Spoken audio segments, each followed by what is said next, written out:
એનો બ્લોગ વાળો એમ છે તેના બે ત્રણ ફોટા પણ દીધા વિડિયા લેવાની જગ્યાએ.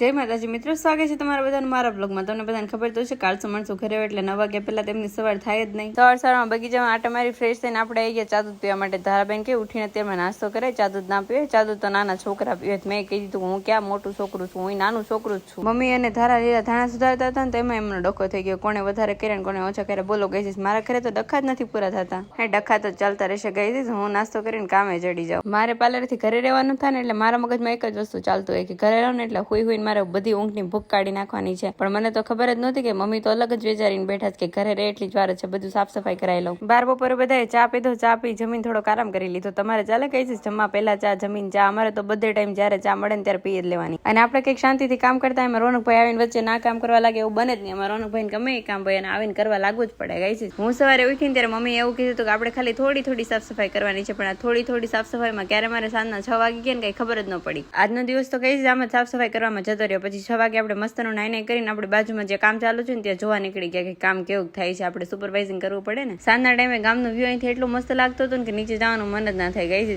ત્યાંથી આટા મારીને આપણે આપણા છત ઉપર આવી ગયા તો ધારાબેન કે આવી જ ગયા છે તો ફૂલઝાડને પાણી પાઈ દીધું. આપણે બધા ફૂલઝાડને પાણી પાઈ દીધું. જો ગઈ છે ધારાબેનને કામ ન કરવું પડે એટલે કેવા દૂર બેઠા છે. એ પાસે ક્યાં ચડીને બેઠા છે. મેથીની ભાજી સુધારતા હું મમ્મીને કહેતી હતી કે મેથીની ભાજી એટલી કડવી હોય તો પણ ઈળસ ખાય તો મમ્મી કે ઈળસને ખબર પડે કે કડવું ખવાય પણ તમને જ નથી ખબર પડતી કે શરીર માટે કડવું સારું ખાવું પડે ક્યારેક.